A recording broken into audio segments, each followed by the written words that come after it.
સુરતના Althan community hall પાસે double મર્ડરની ઘટના બનતા ચકચાર મચી જવા પામી હતી. કાઢંગી હાલતમાં પકડાયેલ પત્ની અને તેના પ્રેમીની પતિએ હત્યા કરી પોલીસે આરોપીની ધરપકડ કરી વધુ તપાસ હાથ ધરી છે.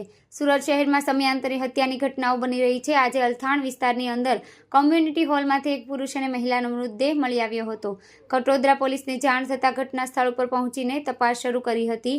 ખટોદરા પોલીસે આરોપી પતિની ધરપકડ કરી છે. અલથાણ વિસ્તારમાં ડબલ મર્ડર ઘટના થતાં પોલીસના ઉચ્ચ અધિકારીઓ દોડતા થયા હતા. આરોપી પતિએ પોતાની પત્નીને કદ અંગે હાલતમાં તેના પ્રેમી સાથે જોતા ઘટનાને અંજામ આપ્યો હતો. લાકડાના ફટકા મારી બંનેની મોતને ઘાટ ઉતારવામાં આવ્યા હતા. આરોપીએ લોખંડની પટ્ટી વડે ગંભીર રીતે ઈજા પહોંચાડતા તેનું મોત નીપજ્યું હતું. પોતાની પત્નીના અને અનૈતિક સંબંધ અન્ય યુવક સાથે હોવાનું જણાઈ આવતા તેણે હત્યા કરી નાખી હતી.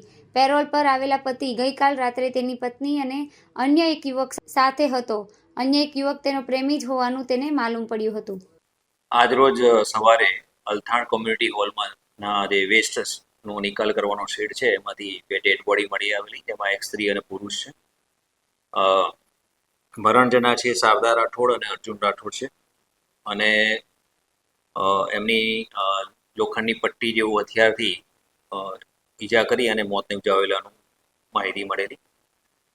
આ બાબતે તપાસ કરતા એના મરણ જનાર જે શારદાબેન છે એમના પતિ મુકેશ છે એને ડિટેન કરવામાં આવેલો અને એની પૂછપરછ દરમિયાન માહિતી મળેલી છે કે એણે આ બંને વ્યક્તિઓની હત્યા કરેલી છે.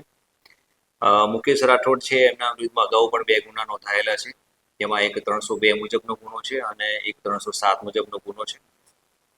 302 મુજબનો ગુનો છે એમાં એને આજીવન કેદની સજા થયેલી છે અને હાલમાં પેરોલ પર છૂટી અને આવેલા હતા.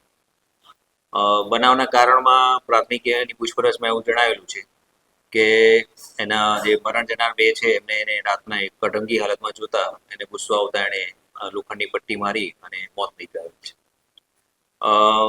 મરણ જનાર શારદા બેન રાઠોડ છે એ આરોપીના પત્ની થાય છે અને જે અર્જુન રાઠોડ છે એ શારદાબેનની સાથે કચરો વીણવાનું જે કામ કરતા હતા એની સાથે હતા અને 6 વર્ષથી સાથે રહેતા હતા.